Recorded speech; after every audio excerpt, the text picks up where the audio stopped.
Rasanya tuh kayak mau speak up untuk pertama kalinya. Jadi ini pernah kejadian di aku waktu umur 8 tahun tuh. Ini ada kerabat dekatnya keluarga lah. Nah sampai suatu saat, aduh gue ceritanya gemeteran deh. Tapi senyamannya kamu aja. Oke. Jadi emang ini deket banget dan hubungan kita juga baik sampai di suatu saat. Tapi memang ini sih kayak memang intinya kita harus berhati-hati. Yang itu orangnya udah dewasa? Udah dewasa. Dia usianya mungkin saat itu udah 40 sama sekolah. Oh, udah gede. Semoga kamu selalu kuat sampai sekarang. Itu gak gampang loh trauma itu. Iya, itu pasti. Maksudnya kayak sekarang aja Niken cerita juga itu pasti Untuk cerita aja tuh untuk berat. sesuatu loh. Iya. Karena untuk speak up aja cerita itu gak gampang banget. Pertama kali aku ngomong di podcast dan gak ada orang yang tahu kecuali keluarga. Aku udah megangin tangannya. Kayak apa namanya, karena itu kan recall aku. Ya karena kamu kayak kelihatan ketakutan banget soalnya, ketakutan banget.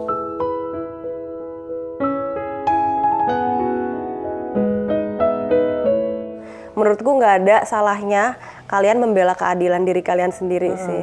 Benar. Dan seperti film Shutter, kadang-kadang pelecehan atau apapun itu kadang muncul justru dari orang-orang terdekat.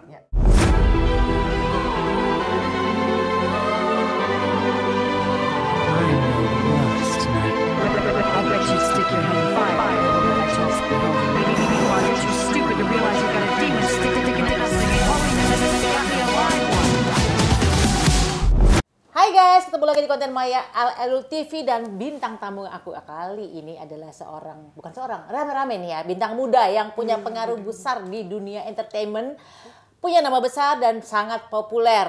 Nah, pertanyaannya adalah kepopuleran itu apakah bisa mendatangkan keuntungan buat mereka atau malah menjadi hal yang buruk buat mereka? Kita tanya ya langsung kepada Vino, Bastian, Anya Geraldine dan juga Niken. Senang banget nih kesini lagi. Sini lagi. Pertama kali loh. Pertama kali Niken ya. Iya. Nah ini guys, orang populer. Banyak untungnya atau banyak, jadi untungnya gini, misalnya dengan kita jadi populer, ada privilege kan, misalnya parkiran, antrian cepat. Gak usah war tiket. Enggak ya? Tiket langsung. Kita nggak ngaruh kayak misalnya parkiran antrian ngeliat muka kita, Mbak Anya atau Mas Vino gitu kan, atau misalnya kita lagi makan di restoran, ada Mbak Niken gitu kan, silakan gitu, atau apapun dapat privilege pasti dong jadi orang terkenal kan. Ada iya dan enggaknya juga sih. Iya. Kadang-kadang misalnya kayak kalau parkiran tuh sekarang kayaknya ya masih ada enggak sih. Misalnya buka kaca gitu kan. Mas, ada di sini gitu ya, ada di sini. Tapi kan kadang hal-hal kayak gitu tuh juga mereka juga mengharapkan sesuatu jadinya. Benar. Yang positifnya kita dapetin, tapi yang nggak negatifnya akhirnya kita jadi membiasakan hal seperti itu gitu. Misalnya kayak, Mas ada parkir nih, pasti dia mengharapkan tip gitu. Pasti mengharapkan tip atau gitu selfie. Atau minimal. Selfie mungkin nggak oke lah. Tapi kalau misalnya untuk hal-hal kayak gitu jadi kayak tip-tip itu jadi dibiasain gitu, kan juga jadi nggak bener juga akhirnya. Kita jadi kayak ngajarin yang menggampangkan gitu, tapi so far masih banyak menguntungkannya sih. Menguntungkannya misalnya gimana tuh? Ya kayak tadi gitu, misalnya kayak misalnya kita mau buka restoran atas nama Vino gitu misalnya. Vino itu, siapa? Vino G. Bastian. Kadang pernah nyoba gini, misalnya aku tuh nggak pernah booking restoran pakai nama sendiri, nggak pernah. Jadi pengen tahu restorannya tuh sebetulnya gimana sih. Akhirnya pakai nama A gitu. Wah maaf Mas, kita penuh, ada cuma sampai segini, jam segini. Oke, ntar sejam kemudian telepon, pakai nama Vino. Dia nanya, Vino Bastian, iya. Ya, ada, nanti kita carikan. Kayak gitu tuh jadi ada privilege ya kan? Tapi kalau misalnya kita di posisi yang kita nggak ada ini kan nyebelin jadinya kan. Iya nggak sih? Nyebelin sebenarnya. Ya.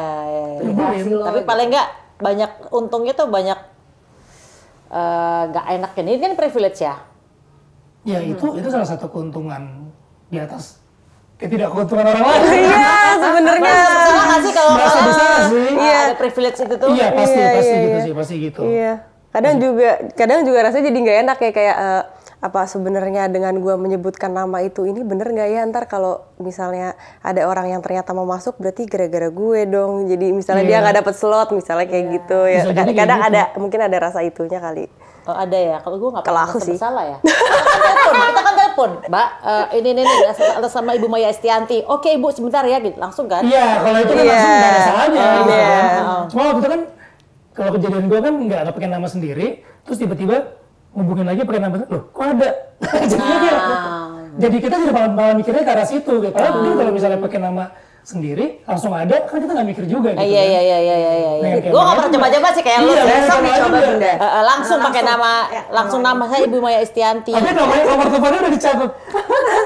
Tapi sebenarnya itu kan balik lagi, berarti kan kebijakan ke restoran atau ke manajernya kan, berarti kan dia yang memilih untuk memprioritaskan Kavino misalnya kan kayak gitu, atau memprioritaskan Bunda Maya gitu. Jadi kan itu tapi juga kadang-kadang juga jadi kayak simbiosis mutualisme ya, misalnya ketika ada public figure entah itu siapapun, begitu apa namanya, kita dikasih kesempatan untuk oke ini ada tempat, terus setelah makan Mbak boleh nggak foto untuk ini. Nah, aku tuh gak apa-apa banget gitu. Boleh, maksudnya boleh nanti fotonya, apalagi kalau misalnya ke daerah gitu. Ke daerah, restoran kecil-kecil, foto dong, ya kan? Terus dipajang, akhirnya kita ngeliat di dindingnya ada foto-foto orang terkenal gitu. Kita sih kayak gitu sih, gak apa-apa banget, seneng banget. kayak jadi support bisnis juga gitu ya. Iya. Menyupport UMKM ya. Iya, Betul. iya. Oke, ada rasa takut kehilangan privilege nggak? Jadi orang biasa aja. Atau malah sebenarnya jadi orang besar itu adalah hal yang merepotkan di Indonesia. Contoh kita nggak bisa ke mall sembarangan, pasti ada yang rubutin minta foto ya kan. Enak mana? Diserbu orang untuk dapat privilege sebagai orang terkenal dengan ya nggak bisa santai di publik ya gitu loh. Tapi atau enak di luar negeri yang lo nggak dikenal sama siapapun gitu. Ada gimana? Kalau aku sebenarnya sama-sama aja sih, cuma emang bener sih Bun, kalau emang traveling di luar negeri itu kan karena ya nggak ada yang ngenalin kita, ya terserah mau ngapain kek, mau sendirian kek, jalan ke mall mana atau ke taman apa juga ya aman gitu. Kalau misalnya kayak mungkin kita udah sekarang terus kayak kita pengen suasana taman, ke Taman Menteng pengen sendirian duduk. Ntar pasti misalnya ada yang nyamperin atau apa, misalnya tadinya ingin mencari kedamaian dan kepeacefulan, tiba-tiba ada yang nyamperin kan jadi kayak ya nggak jadi merenung deh di taman ini gitu kan. Ya mungkin ada perbedaannya sih Bun kayak gitu, tapi ada plus minusnya. Ada plus minusnya, tapi dua-duanya sih kalau buat aku pribadi sih ya sebenarnya oke sih, nggak apa-apa juga. Iya. Kadang tuh aku pernah syuting sama Om Rano Karno. Ibunya pernah bilang gitu, pernah nasihatin kita nih yang muda-muda gitu. Nanti kamu kalau misalnya ada yang minta foto atau apa, kamu tuh harus kasih, gak boleh sombong, gak boleh apa gitu ya. Karena itu gak akan lama.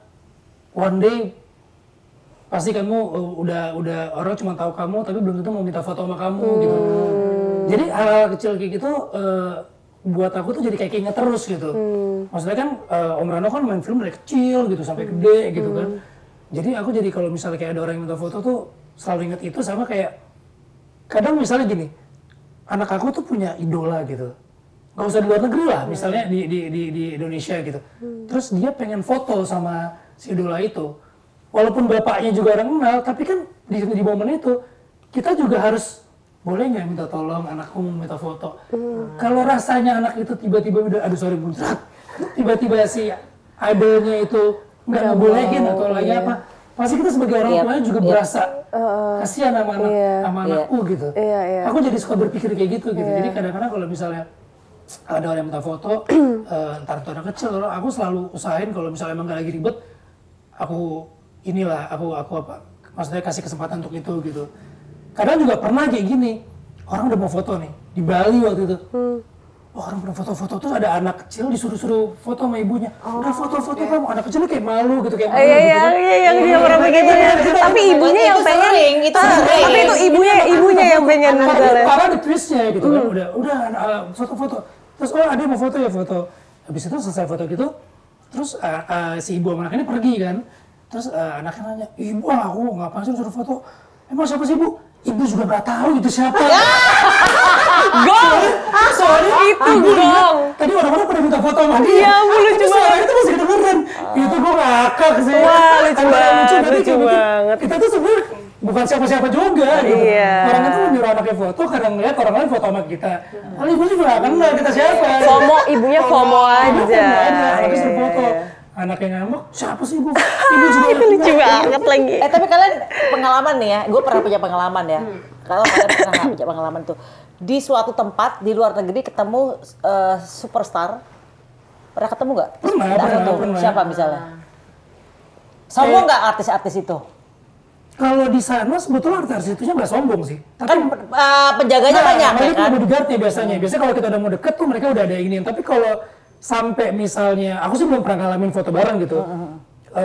Kalau misalnya kayak lihat teman-teman yang apa namanya pernah foto sama bareng sama seleb yang di luar gitu, mereka biasanya kalau udah sampai mau foto, biasanya justru mereka sangat ramah banget ngelayanin gitu. Apakah itu jadi bagian dari cara marketingnya mereka, atau nggak emang mereka orangnya baik banget, kita nggak tahu sih. Tapi biasanya kalau udah nempel atau udah ketemu gitu, biasanya mereka langsung kecuali kalau misalnya udah mau deket, langsung dibatasin.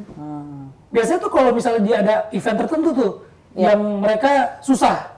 Tapi kalau kayak di jalan, mereka lebih lebih chill, lebih nyantai. Pernah ketemu, aduh siapa di Bali, Giselle Bundchen ya, kayak lagi parkir Giselle ada Bundchen. zamannya Model kan, itu supermodel. Supermodel itu kan kayak ada masa 15-10 tahun yang lalu kan banyak acara di Bali, banyak model-model tuh, cuman ya kita emang nggak bisa deketin karena mereka juga Ada bodyguard. dijagain gitu sih. Masuk hitungan nggak? Karena kan selebriti dong. Selebriti Itu karena ya? dia selebriti kan, bukan artis tapi dia selebriti. Oke. Orang terkenal di dunianya. Kalau Anya pernah nggak? Nah, masalahnya aku pernah mungkin punya beberapa kesempatan, tapi aku malu aja untuk initiate duluan. Aku kan emang orangnya sebenarnya agak-agak kayak, duh gue sebenernya pengen tapi gue malu, tapi gue nggak enak. Jadi waktu itu pernah ada satu momen kayak aku lagi ke New York, terus ada kerjaan, terus habis itu kayak intinya aku satu hotel sama Bruno Mars, terus sama Shawn Mendes kalau nggak salah. Karena juga lagi ada event apa gitu di New York.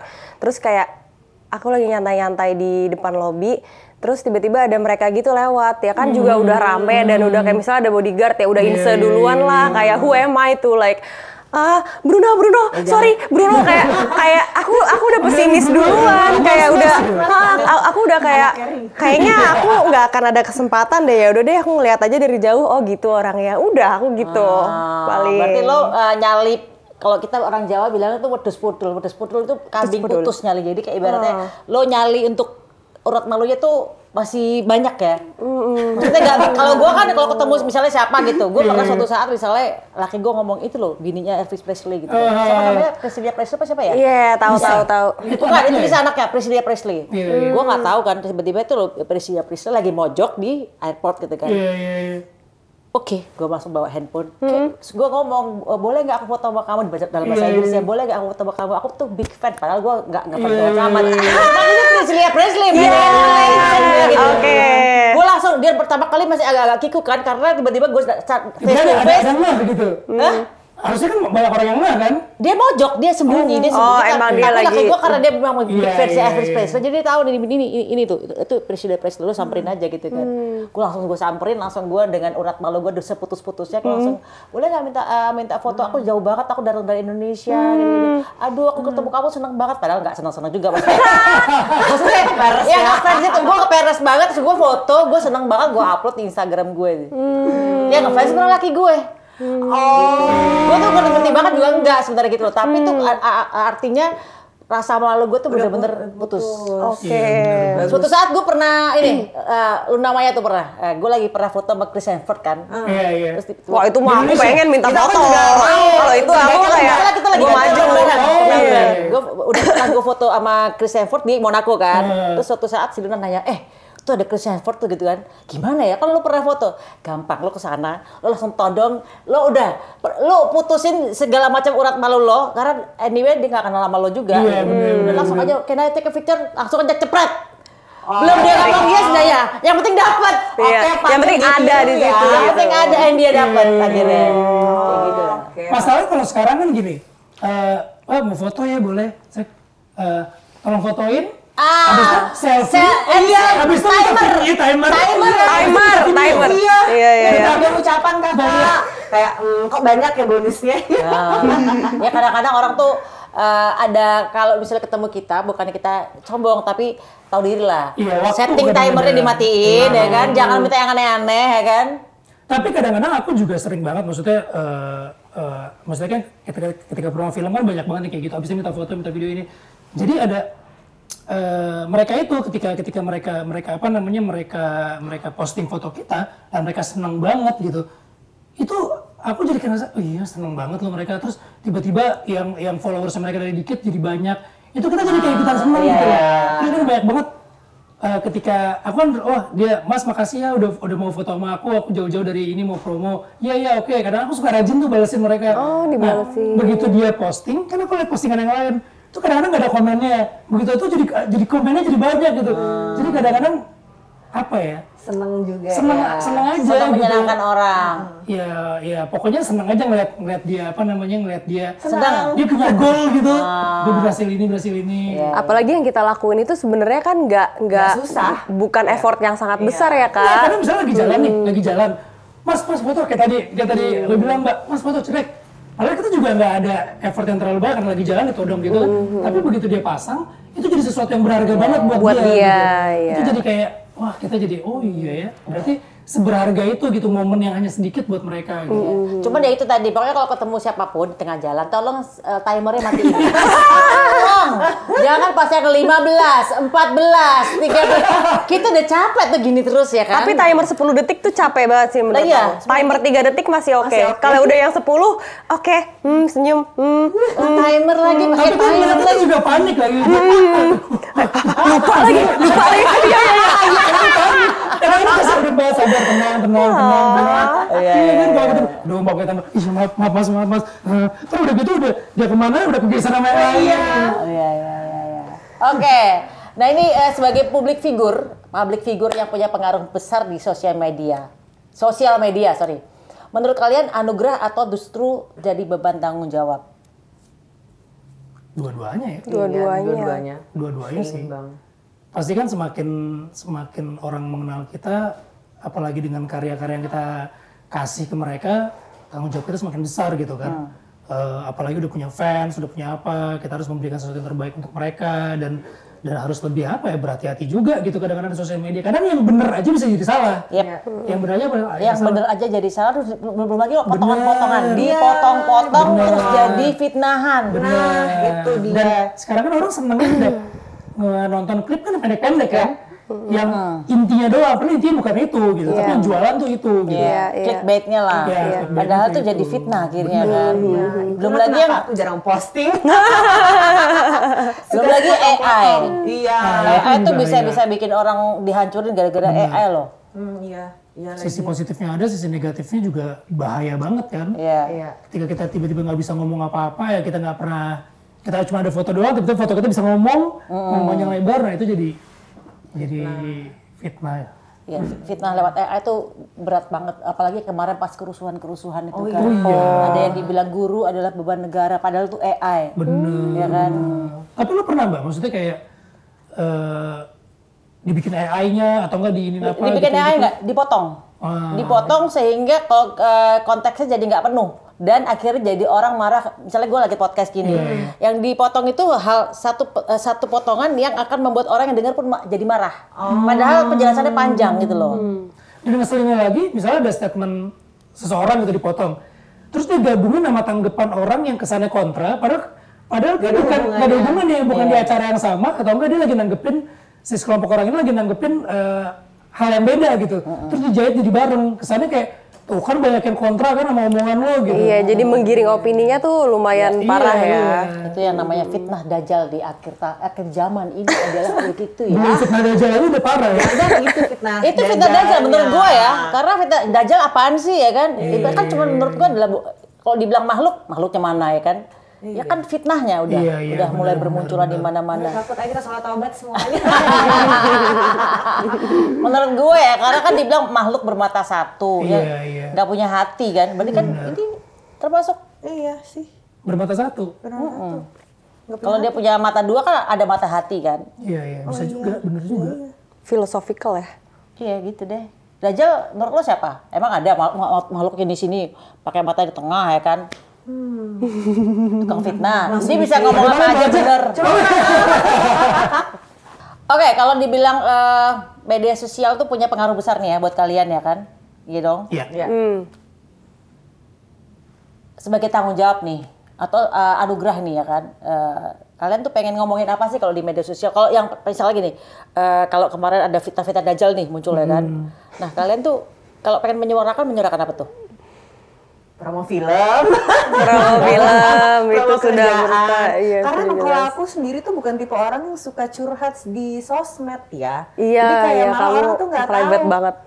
Kayak private banget hidupku. Jadi kayak kalau lagi sakit, lagi sedih tuh malah nggak aku posting. Pokoknya di posting yang baik-baik aja. Hasil Karena kerja hasil tuh kalau kerja. di camp tuh kayak gitu. Karena aku ngerasa kayak orang tuh nggak perlu tahu aku sedih, aku sakit tuh nggak perlu. Pokoknya itu tadi aku lebih nganggap kayak tanggung jawab. Jadi biar mereka yang ngeliat mungkin sosial media aku merasa terhibur atau mungkin termotivasi ngeliat aku ngapain olahraga, kayak kerja kayak gitu sih. Cuman kalau untuk private life aku jarang banget posting. Menyuarakan lewat tindakan kali ya. Betul. Karena soalnya gini, kalau misalnya kita nulis sesuatu yang bijak gitu, itu kadang-kadang bisa jadi Backfire ya. backfire juga. Misalnya kayak apa namanya, ayo teman-teman pakai sosmed yang bijak dong, jangan kayak gini-gini. Mereka bisa aja balas kayak, lo kalau udah masuk sosmed, ya udah lo terima aja. Kadang-kadang tuh mereka punya Alasan yang kayak gitu. Selalu nge-counter ya. Tapi Iya ya sih. sama sih kayak ini kan, kalau dari aku pribadi selalu yang diposting itu biasa karya, apa yang terbaru, update terbaru. Bahkan kayak misalnya untuk foto keluarga pun tuh jarang gitu. Bukannya memprivatisasi lah keluarga, tapi pengennya teman-teman yang pengen lihat karyanya aja gitu. Iya. Nanti ada kok momen kalau misalnya lagi mau share keluarga ada gitu. Nah dari situ tuh secara nggak langsung jadi memfilter, walaupun secara algoritma tuh gak akan jadi bagus ya. Iya. Secara algoritma tuh gak akan jadi bagus. Family tuh algoritmanya tuh bagus banget. Bagus loh. banget. Wih. Begitu posting apa itu algoritma bagus banget.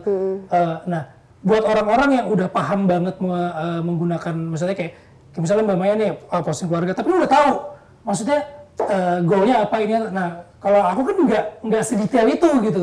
Jadi kayak aku belum siap banget kalau untuk posting-posting lebih privacy gitu. Tapi kalau buat orang-orang teman-teman yang emang posting keluarga, nggak ada salahnya juga. Maksudnya itu nggak menjadi sesuatu yang lu pamer ini, enggak. Karena buat aku mereka udah tahu siapa follower mereka, dan mereka udah tahu menghandle orang-orang yang kadang-kadang nyinyir atau apa, mereka udah tahu gitu. Nah kalau aku tuh masih bias gitu loh.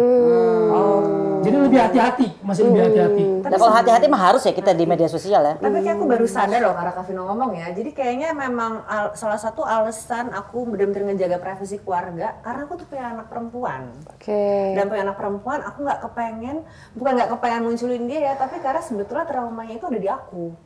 Karena mungkin aku dulunya pernah sakiti, mungkin nanti bisa Di dibahas. sosial media. Belum ada sosial media. belum ada. Pernah sih. Iya. Semoga aku semudah itu ya Kak. Ternyata tidak. Jadi kayak aku berusaha melindungi dia dengan cara apapun. Takut kena pelecehan seksual. Yes, itu. Nah, kita nih ngomongin pelecehan seksual nih ya. Tapi sebelum masuk ke Niken aku juga pengen sharing sih. Maksudnya kan ada beberapa game online yang emang sekarang tuh udah mulai jadi pro kontra dan mulai dilarang gitu. Roblox ya? Iya. Yes. Aku nggak tahu pastinya sih itu Roblox atau apa dulu yang sempat dimainin sama apa namanya, sama anakku gitu. Jadi itu masih kecil, sekarang juga masih kecil sih. Tapi maksudnya ternyata ada fasilitas untuk chatting kan, ada chat gitu. Jadi pertama dia main tuh, dia main biasa, tiba-tiba dia ada chat dan sempat dia bales. Tapi ada satu momen yang dia tuh nggak bales karena dia nggak ngerti. Dia nggak paham itu apa gitu, dia nggak paham. Akhirnya dia nanya sama ibunya, mami ini apa sih? Terus ternyata Marcel langsung shock kan, oh ini di mana di game ini? Terus kasih lihat ke aku kan, oh gila langsung. Jadi dia itu awalnya modusnya kayak sebagai teman di game, tapi lama-lama dia itu nanya-nanyain sampai kayak kirimin foto. Aduh, nggak banget lagi itu. Foto naked, nude dan lain sebagainya. Wow. Tapi beruntungnya karena anak aku tuh nggak paham ini maksudnya apa. Jadi dia tuh nggak pernah ngejawab soal itu gitu. Bahaya dan kalau banget itu kan sih. pakai nickname atau apa gitu. Wah, jadi selama ini orang gembar-gemboran tuh benar. Pelecehan di di sosial media ataupun di game online itu benar-benar ada. Nah, itu jadi momen yang sebenarnya aku punya anak perempuan tuh takut banget, tapi itu jadi momen yang berharga banget karena dari situ kita bisa jadi kayak nih lihat banyak kan orang jahat di sosial media, banyak kan orang jahatin. Untung kamu nggak paham pada saat itu gitu, kamu nggak ngerti kalimat yang ditanyain dan dia selalu bilang kan itu kayak dari luar negeri bahasa Inggris atau apa gitu, dan bahasa Inggrisnya waktu itu juga belum bagus, jadi dia masih nanya ini apa gitu dan untungnya begitu apa kayak udah gede suka aku ingetin tuh waktu inget nggak dulu kamu banyak kan orang yang chat-chat sembarangan atau apa, makanya sekarang kalau ada yang dimanapun nggak itu di game di apa kamu harus hati-hati gitu mau ketemu sama orang yang bilang kenal sama ini jadi dia udah mulai aware gitu, tapi kan sebagai orang tua kan gila pada saat itu gitu kan. Untungnya dia nggak paham maksud dia pertanyaannya apa. Dan untungnya mungkin komunikasi Kak Vino sama anaknya itu ada atau sama Kak Caca gitu ya komunikasinya itu kuat. Jadi apapun itu ditanyain ke kalian. Seandainya mungkin dia Google Translate sendiri terus jadi kayak kan kita nggak ada yang tahu ya. Itu berarti sepenting itu ya komunikasi antara orang tua sama anak tuh ya. Jadi bisa saling ngingetin terus bisa kayak oke ini nggak baik buat dia kita stop dulu deh yang ini. Dan gitu aku sampai penasaran banget sampai coba balesin sampai ini banget dan ternyata tuh kayaknya sindikat ya. Jadi itu dia tuh kayak bukan perorangan gitu. Jadi begitu dia tahu ini apa namanya orang yang udah tahu, dia stop. Aku sampai kayak googling gimana ini sebetulnya apa sih. Jadi mereka tuh modusnya nanya-nanya kayak gitu.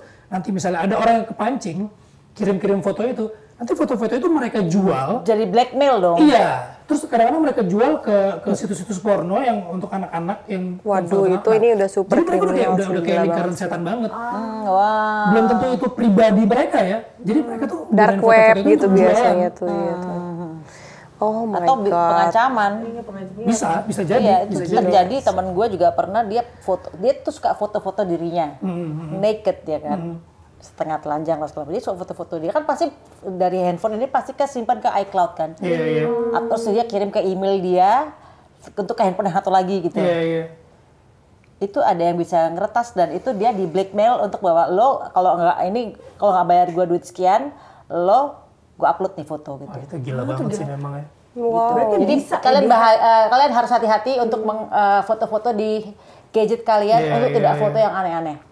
Minimal kalau ada hobi-hobi kayak gitu jangan jadiin hobi lagi gitu. Jangan foto-foto kita lagi separuh telanjang ya gini-gini mau narsis nggak usah. Lo narsis di berkaca aja. Depan kaca aja. Karena itu bisa diretas dan itu kejadian sama teman gue. Benar. Gitu. Dan langsung dilaporin ke polisi. Wow. Tapi nggak ketangkep kan yang ngancem? Ketangkep nggak akhirnya? Enggak, cuman dia nggak bayar juga. Dia ngancem balik. Cuman kan dia sempat yang stres gitu karena gila gue diancam gitu suruh bayar sekian gitu kan. Oke. Lu sih pakai hobi foto-foto di ini lu narsis di handphone ya kan gitu. Siapa Mbak? Ntar gue sebutin namanya. Kalian tahu kok orangnya. Oke, ini namanya tadi adalah kita menjaga tentang pelecehan seksual di media sosial kan ya. Tapi tadi ini kan pernah ngalamin pelecehan seksual. Gue pernah. Waktu SD. Kayaknya pernah gue ngomongin di konten yang lain deh ini gue. Karena kan kalau gue pernah dicium sama bukan pembantu ya Pak, tukang kebun zaman gue kelas 2 SD. Dicium. Oh my god. Kalau tadi mau ngomongin pelecehan seksual, lo? Aduh, mulus. Rasanya tuh kayak mau speak up untuk pertama kalinya. Jadi ini pernah kejadian di aku waktu umur 8 tahun tuh. Kelas berapa ya? Kelas SD. Itu sama kayak gue, kelas 2 SD. Kan 6 tahun kan kelas 1 SD, kelas 2. Kelas 3. Oh, lebih gedean dikit dari gue. Nah, jadi memang ini ada kerabat dekatnya keluarga lah. Kan waktu kecil tuh memang orang tua bekerja dua-duanya, aku tunggal. Nah, suka dititipin lah untuk kayak over the weekend orang tua kerjaku dititipin karena emang ini udah trusted banget lah keluarganya aku taruh di situ. Memang udah kejadian dari kecil, dari aku bayi, jadi emang udah sedekat itulah. Nah, sampai suatu saat, aduh gue ceritanya gemeteran deh. Tapi senyamannya kamu aja. Oke. Jadi emang ini deket banget dan hubungan kita juga baik sampai di suatu saat ya mungkin udah memasuki prapuber ya, dimana badan kita tuh udah mulai berkembang, mulai tumbuh. Aku bayi udah mulai insya Allah. Oh sayang. Tapi memang ini sih kayak memang intinya kita harus berhati-hati karena Betul. jadi emang awalnya itu ini orang-orang sakit sih. Jadi memang pas awal karena aku sudah berbentuk, cuman aku kan belum notice dengan bra atau segala macem, dan itu kan memang di rumah ya. Aku pikir pakai daster kayak biasa nggak apa-apa. Tiba-tiba dia lewat, sorry banget tapi nipple aku tidak dicolek. Aku sih apa sih gitu. Aku Masih ini yang itu orangnya udah dewasa. udah atau? dewasa. Dia usianya mungkin saat itu udah 40 almost 40. Oh, udah gede. banget. Kalau 40 itu tua, iya, tua ya, 40 almost tua. 40. Sebenarnya aku tuh nggak mau inget-inget sih Kak, kayak umurnya berapa. Cuman pokoknya aku umur segitu kok dia udah tua lah. Aku nganggap dia kayak mungkin apa aku sekarang kali Iya, ya. bukan maksudnya bukan kayak sepantaran yang enggak. jahil yang orang kayak Mungkin dia umur 20 tahun, tapi kita waktu kecil kan Oh, iya orang juga ya. 20 tahun kan udah kayak tua kan? Ya juga sih, cuman kayaknya tuh ya mungkin nggak deh, dia lebih tua dari itu deh. Terus awal aku masih marah, aku nggak ngerti nih orang kenapa nyolek-nyolek Bagian Bagian tubuh. private parts itu. Dan masa itu tuh belum diajarin ini private parts belum ada lagi. Cuman kayaknya kok aku udah mulai nggak nyaman ya dipegang itu, ya aku marah udah. Tapi sampai ke berikutnya, aduh ini gak enak banget. Cuman karena posisi yang gak enak adalah itu kan kayak keluarga ya, orang terdekat yang kita pikir kita Keluarga. keluarga. Orang terdekat yang kita pikir keluarga Ya, lah. orang terdekat yang kita pikir keluarga lah. Terus tiba-tiba kayak aku nggak sengaja buka pintu toilet karena nggak dikunci. Aku mau kamar mandi. Terus ada orang itu lagi mau Buang air kecil. buang air kecil. Aku kaget. Aku maksudnya langsung mau nutup untuk lari. Sama dia langsung ditarik terus dipegang. Gitu. Kayak maksudnya buat anak yang umur Kelas 3 SD ini ya. kan apa sih, itu udah mulai takut tuh. Cuman ada ketakutan ngomong atau enggak nih, karena jangan-jangan gue yang halu ini wajar apa enggak sih gitu. Iya. Sampai yang terakhir puncaknya adalah ini dengan orang yang sama ya, kayak aku bener-bener lagi, aku tuh dulu suka gambar ya posisi sambil berdiri apa gimana aku lupa lah. Maksudnya intinya adalah aku lagi berdiri, aku lagi menggambar, terus si orang ini datang, maksud tiba-tiba sini deh. Maaf ya, aku dari belakang tuh ditempel terus digesek-gesek gitu. Jadi kayak aku dari situ aku langsung nangis, aku lari. Nah, berarti pada saat itu udah tahu dong akhirnya ya? Udah tahu karena kok maksudnya arahnya kok ke sana Iya, semua iya. Dan orang yang sama juga Orang ya. yang sama. Dan berarti udah berkali-kali. orang berkali dan sebetulnya jangka waktunya tuh lumayan berdekatan. Jadi kayak mungkin less than 3 months kali ya. Aku baru akhirnya ngomong itu ke orang tua setelah kejadian yang ketiga. Tapi memang kan kejadian kayak gini tuh masih agak tabu ya pada saat itu. Jadi mungkin orang juga mikir nih orang. Apalagi lo masih kecil. Iya. Jangan ini anak kecil ngarang kali gitu. Ngarang kali, halu kan anak kecil suka dibilang bohong kan. Cuma memang butuh waktu sampai akhirnya orang tua tahu dan itu dikonfronsi. Dan sampai sekarang aku nggak mau ngelihat muka orang itu lagi. Itu makanya membuat Niken trauma terhadap anak, bahwa anak tidak boleh terlalu ditonjolin ke media sosial. Iya, aku takut banget dari situ karena memang prosesnya kan kayak untuk bikin orang percaya tuh susah banget, even orang tua sendiri ya gitu. Kayak aku beneran, aku dipegang-pegang ini ya sebenarnya apa sih, itu kan susah ya pada masa itu buat bikin orang tua percaya. Jadi kayak sekarang kayak nggak ada anak-anak gue nongol, nggak ada kecil, kalau nanti dia mau sendiri silahkan. Tapi selama masih tanggung jawab gue nggak ada. Pertanyaannya kan lo waktu mendapat perlakuan pelecehan itu kan nggak ada media sosial. Itu kan orang yang terdekat. Even gue juga itu adalah tukang kebunnya om gue, ya kan. Orang terdekat yang udah Sering kerabat banget gitu. itu di orang-orang terdekat justru. Iya. Bukan lihat media sosial kan zaman itu kan. Betul, cuman jatuhnya aku kayak sebenarnya kalau di lingkungan keluarga atau di rumah aku bener-bener kayak nggak berani nitipin anak ke yang aku nggak terlalu deket. Kayak misalkan ibuku harus di situ, pokoknya harus ada yang in Iya sih, charge. jangan sih. Nggak pernah tanpa ibuku gitu. Dan maksudnya kalau aku pikir jadi posesif aja sejatuhnya sama Karena anak kamu ya. udah pernah ngalamin itu, jadi pasti kamu kan nggak pengen anakmu juga ntar gimana-gimana, jadi kamu udah antisipasinya udah dari besar. segala sisi yang Iya. bisa aku antisipasi gitu. Nggak usah jauh-jauh. Kakak laki-laki jagain adik perempuan bisa juga loh. Iya benar, setuju. Disangnya penasaran bentuk adik gue gimana ya. Dia bisa dia ngeliat main dokter-dokteran yuk gini. Iya. Iya benar karena itu kejadian. ada juga sama teman aku. Iya, maka ada dari kayak itu gitu. iya. Kakaknya begitu, adeknya ada Iya, jadi ada. kakak laki-laki yang harusnya menjagain adik perempuannya.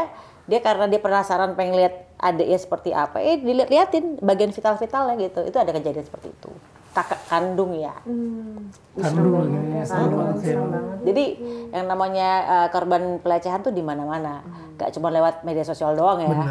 Berarti Niken kalau misalnya kemarin ngalamin kayak gitu, aku turut prihatin banget. Semoga kamu selalu kuat sampai sekarang. Itu gak gampang loh trauma itu. Iya, itu pasti. Maksudnya kayak sekarang aja Niken cerita juga itu pasti Untuk cerita aja tuh untuk berat. sesuatu loh. Iya. Karena untuk speak up aja cerita itu nggak gampang banget. Kayaknya lu pertama kali ngomong nih di sini. Iya, tapi kita kan kelinci ya Bun ya. Jadi kalau bisa kita menghindari drama, aku tuh paling jarang nih pertama kali aku ngomong di podcast. Dan nggak ada orang yang tahu kecuali keluarga.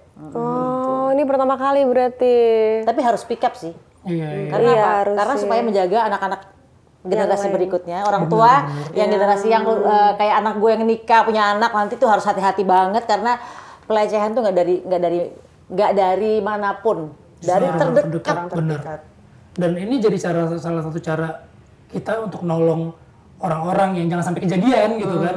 Jadi sharing ini juga untuk biar teman-teman yang lain yang jangan sampai ngalamin ini tuh udah punya apa ya, punya senjata lah biar nih gue dengerin ceritanya Niken, ceritanya Mbak Maya, ceritanya ini gue harus jaga nih, bukan untuk gue doang tapi untuk anak gue juga gitu kan.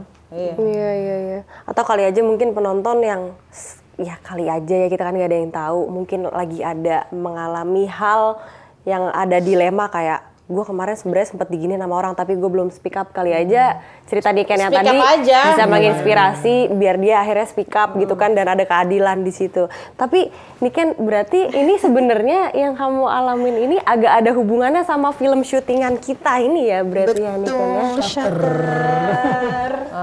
Suka Tunggu deh. Ini Tapi kita baru tahu sekarang ya. Waktu dia Syuting nggak ada ngomong Nggak ke ada. aku nggak ada. itu gimana? Ke aku nggak ada.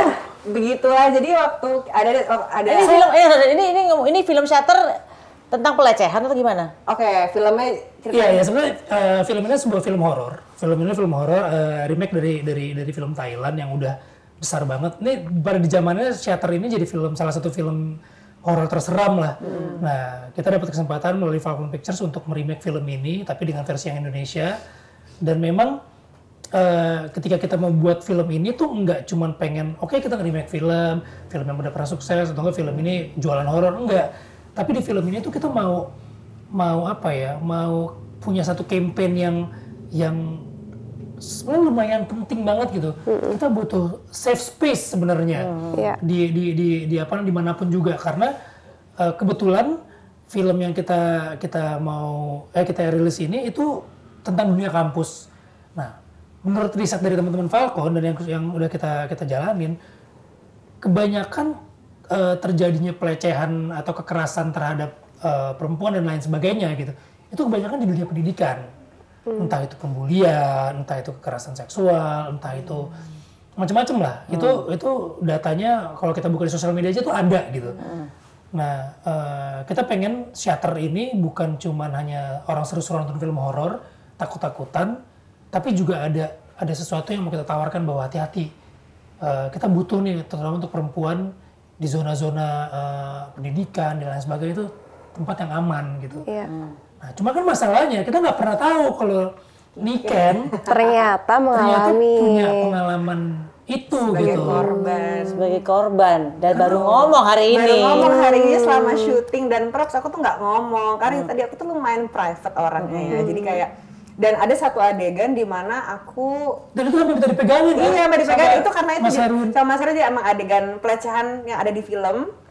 Aku khusus minta tolong sama sutradaranya Mas Harun itu buat Mas tungguin aku ya Mas, pokoknya apapun yang terjadi gue nangis kayak dia. gimana aku belum tahu nih cerita ini. Jadi pokoknya pas adegan pemerkosaan, aku bener-bener minta ditungguin sama Mas Herwin buat kayak pokoknya setiap mereka ganti shot atau sebelum action, aku bener megangin tangannya.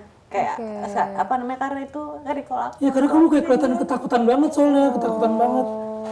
Wah, Aduh, nangis tuh susah banget. Iya, Nggak apa-apa. sorry jadi mengingatkan. kita jadi ngomongin jadi Soalnya kita tuh sampai Tapi kan memang ketika syuting itu semuanya aman. Maksudnya syuting film ini aman banget. Kalau nggak mungkin aku berani ngambil filmnya. Karena memang dari awal waktu pas reading, kamu kan juga kayak ada nggak sih apa intimacy coordinator apa? Iya. Bawel banget deh. Pantesan. Tapi memang udah untungnya saudaranya juga Mas Heru Novianto sangat paham banget. Dan kebetulan teman-teman kita yang lainnya yang itu juga ada Dunia Alamsyah, ada Andri Masyad. Oh iya, ada Rangga juga. Rangga Natra. Semuanya itu emang udah benar-benar dekat. Jadi tahu ini buat kita tuh buat Niken tuh nggak semudah itu melakukan adegan itu gitu. Jadi memang oke, semuanya udah aman. Ini ya. Jadi tapi itu aja pun kita ngeliat Niken tuh udah shock banget. Ketakutan sekali. Ya pasti tambah emang acting yang bagus sama tambah pengalaman pribadi juga. Kita nggak pernah tahu, kita nggak pernah cerita. Jadi agak-agak metode Oh ya. ya agak jaga metode, tapi amit-amit ya coy, gue gak mau metode yang kayak gitu. Iya, metode yang Sebentar aku mau seneng dulu abis dibilang bagus actingnya. Biar aku gak nangis lah Kak, ini kita lagi mau ketawa-ketawa ya. Iya, Nanti seneng kita ya, pas seneng lagi ya. syuting aja. Seneng ya. Jadi lo berarti lo pada saat acting itu bener-bener langsung all out karena lo pernah ngalamin sendiri tentang pelecehannya. Mungkin nggak secara langsung karena beda ya yang terjadi di film sama di kehidupan asli. Cuman recall trauma iya. Iya sih. Itu sangat merecall trauma yang aku dulu kecil. Oke. Gitu. Dan aku makanya kenapa aku langsung dari Mas Heru karena kayaknya aku ngerasa aku butuh perlindungan dari orang yang aku anggap seperti sosok bapak. Berarti lo berperan sebagai apa di situ? Orang yang mengalami pelecehan lah. Seksual. Iya. Gila-gilaan lah ya di film itu. Gila pokoknya. Kalau Vino sebagai yang pemerkosanya tuh gimana? Bukan lah. Nggak cocok muka lo ya. Emang kalau konyol. Jadi peran gue sebagai Darwin. Darwin itu bisa dibilang pacarnya juga, pacarnya Lilis, namanya Lilis. Lilis itu kayak di kampus itu ada orang-orang apa ya, kayak beasiswa dari daerah yang pintar-pintar sekolah di kampus itu. Nah Darwin itu salah satu apa ya, bukan salah satu, emang punya hubungan saling suka sama Lilis, tapi kayak dia tuh malu mengakui kalau dia deket sama perempuan yang dari desa ini. Iya, karena di gengnya dia misalnya kayak geng anak apa ya? Geng apa sih biasanya? Ya geng anak-anak Geng terkenalnya gitu. Padahal dia sebenarnya cinta sama Lilis dan sebagainya, tapi dia nggak berani bawa ke publik. Ya, hubungannya kayak gitu. Dan setelah masanya Lilis akhirnya pulang ke kampungnya, dia jadi pacarku lagi. Tapi di era yang beda. Di era yang berbeda. Oke, berarti ini filmnya genrenya horor berarti ya? Horor. Tapi horornya lebih ke psikologi sih, di psikologi. Oh, berarti ini membuat beda sama film-film horor yang lain, ini psikologi horor atau gimana nih? Horor psikologi apa gimana tuh ngomongnya tuh? Kayaknya. Pressure. Ya ini ya, of course ini kan film horor ya. Apalagi horornya ini kan IP-nya juga udah besar. Ini juga pasti udah banyak yang tahu kan film Shutter gitu. Dan selain itu juga kan tadi menariknya itu ada isu yang kita angkat di mana kita ini mengangkat isu tentang ya safe space tadi dari yang pelecehan seksual itu. Tapi of course di luar dari itu film ini tuh juga serem banget Bun. Karena kayak masalah mungkin jump scare atau bentuk entar seremnya itu kayak gimana, hantunya gini gak sih ngalamin, itu juga serem banget. Kayak misalnya kita motret terus tiba-tiba ada sesuatu yang ini apaan sih? Bayangan. Ini bayangan beneran Atau asli ada apa gitu. Kita lagi mau ngungkapin itu tuh fenomena. Gue pengen kayak gitu tuh, lagi fotoin apa atau video apa, gue berharap muncul hantu kayak apa, kagak muncul. Gue penasaran, gue pikir semuanya hoax itu yang di mana-mana ini muncul ada hantu di belakang. Nah makanya kita lagi pengen bukan pengen ngungkapin sih, pengen nge-challenge itu ya di film ini gitu. Karena kalau pakai kamera biasa tuh mungkin di kamera digital gitu ya mungkin nggak terlalu bisa nangkep. Tapi kita pakai Polaroid. Iya. Polaroid Polaroid itu kan nggak bisa diedit. Nggak bisa diedit. Nggak bisa di apa namanya benar-benar apa yang Ya, kita udah tangkap. ceklek, udah dicetak Iya, itu kan. kalaupun misalnya emang ada, muncul sesuatu ya itu berarti bukan editan. Iya, betul. Nah kemarin kita juga udah sempat konsul sama Kak Sarah Wijayanto. Secara dia adalah expertnya yang supernatural kayak gitu. Dia pun juga mengkonfirm ya bahwa Polaroid itu sebenarnya emang salah satu media untuk foto yang paling gak bisa diedit, dan kalaupun memang ada muncul di situ ya itu udah fix ada berarti. Gitu. Kadang bayangan-bayangannya doang juga kan, karena kayak kalau nggak salah katanya nge-capture apa energi apa gitu ya katanya kalau Polaroid. Ada itu kayak gitu. bulat-bulat tuh, apa tuh yang bulat-bulat tuh kayak Orbs. Iya, ya bisa kayak gitu juga katanya. Kalau menurut dia, gue nggak terlalu paham. Jadi kayak ada satu frekuensi atau satu layer yang sama. Ketika layer itu sama, itu bisa menurut dia tuh akan mungkin ini gitu. kalau orbs sering tuh orbs tuh ya, bulatan-bulatan tuh. Sebenarnya itu apa ya? Nggak ngerti gue. Gue belum kenalan sih. Kita coba. Ada Polaroid kita coba. Enggak, kamera digital bisa aja nangkep si orbs itu. Oh. Ya, itu sering, tapi kalau yang tiba-tiba ada di belakangnya tuh gue nggak pernah. Iya. Gue sih berharap ya. Masa sih? Gue nggak pernah dapet sih nih kamera udah secanggih Aku ini. juga, Gue nggak aku pernah juga dapet. pernah pakai Aneh-aneh ya. handphone. Pakai handphone. Pakai handphone. iPhone zaman dulu tapi. Oh udah iPhone tapi ya. Tapi di handphone aku soalnya. Gimana tuh? Gimana tuh? Oh, itu kayak bulat. Cewek. Boleh ceritain pernah? nggak? Coba. Pernah, jadi lagi kita makan di restoran di Cipete lah, daerah Cipete. Terus kita makan rame-rame sama anak-anak sekolahan.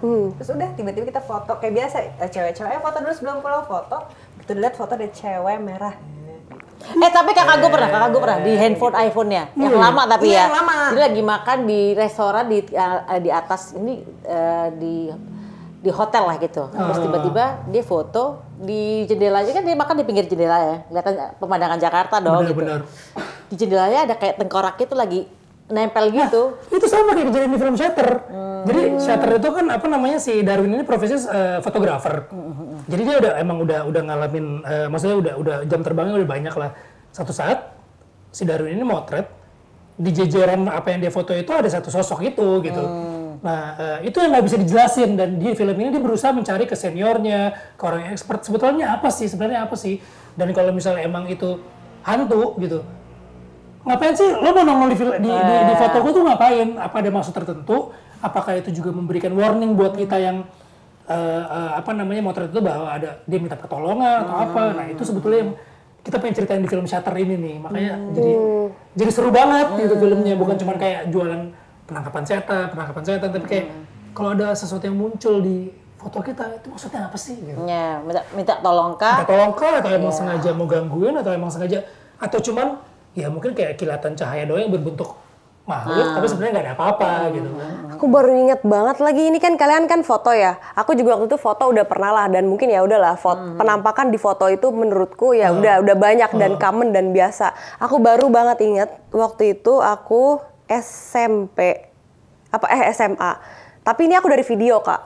Dulu handphone aku BlackBerry. Jadi intinya ini cerita agak panjang sih. Di handphone itu? Di handphone. Jadi sebenarnya ini cerita agak panjang. Intinya gini ya, aku cepetin aja. Adekku tuh dulu pernah tiba-tiba sakit, kakinya bengkak gitu, nggak bisa jalan, nggak bisa sekolah sebulan. Dibawa ke dokter yang beda-beda berkali-kali, udah di ronsen segala macem, dokter bilang ini tuh nggak ada apa-apa. Oh, santet dong. Sepertinya iya. Karena waktu itu di rumah aku itu adik aku tidur sama mama aku lah. Aku nggak ngerti gimana ceritanya. Pokoknya adik aku terkena kayak gitu. Dan udah nyoba secara medis berarti udah berapa bulan nggak sembuh-sembuh juga. Mau jalan susah, mau ke toilet aja harus dibantuin. Akhirnya ada satu Pak Ustadz gitu ya, yang dia datang ke rumah, dan bener-bener datang ke rumah itu, pokoknya adik aku itu kayak ditutupin pakai sarung kakinya, terus ditaruh botol, terus kayak botol aqua 1 liter yang gede gitu, terus didoain intinya. Habis itu udah selesai, di botol udah kan ada. Terus kata Pak Ustadznya ini, coba deh videoin botolnya. Kalau dilihat pakai mata nggak ada apa-apa, tapi sumpah ya, ini demi Allah ya. Aku waktu itu handphone BB, inget banget, BlackBerry Javelin tuh zaman dulu, SMA lah, zaman SMA. Itu botol aku giniin, terus aku videoin. Kayaknya pakai flash atau enggak, aku lupa. Tapi bener-bener aku ngeliat di dalam botol kosong itu, jadi bentuknya tuh kayak bukan kita gini loh. Ini dimensi apa sih kita ini? Berapa D kita? 4D atau 5D? Iya mungkin udah banyak. 5G udah gitu. Kita apalah pokoknya ini dimensi apa kan ada 2 dimensi, 3 dimensi kayak gitu kan. Nah, tapi ini aku lihat di dalam botol itu tuh kayak semacam bayangan tapi kayak agak-agak kayak foggy asap gitu, tapi bentuk muka, terus mukanya tuh kayak marah kayak gini. Tapi itu di videoin digini-giniin. Dan itu posisinya abis itu saking aku parnonya, itu aku langsung kayak nelfon temen aku, terus kayak aku suruh temen aku kayak 2 orang mungkin ke rumah, aku kasih lihat videonya. Bener gak sih ini? Ini bener kan nih gambar muka? Iya lagi, muka lagi. Karena bukan muka lu kan? Bukan. Iya bukan, iya. Sementara dia lagi Gak apa-apa. banget sih ya. Iya, cuma kayak ternyata bisa juga gitu berarti dari video gitu kan. Iya bisa. Iya, jadi ya emang Cuma itu. gue gak dapet sih. Kakak gue dapet tuh lagi makan tuh. Bun, pertanyaanku Tapi dia emang nyari. Enggak, dia lagi foto, biasa lagi makan foto, belakangnya kaca nih. Dia nggak pakai flash loh, cepret gitu. Aduh males banget. Terus dia bilang, astagfirullahaladzim, dia langsung menunjukkan ke gue. Ke pas pulang, gila buket tengkorak. Jadi tapi nggak jelas tapi kayak flarean tengkorak gitu loh. Wih, sayang. Gitu loh.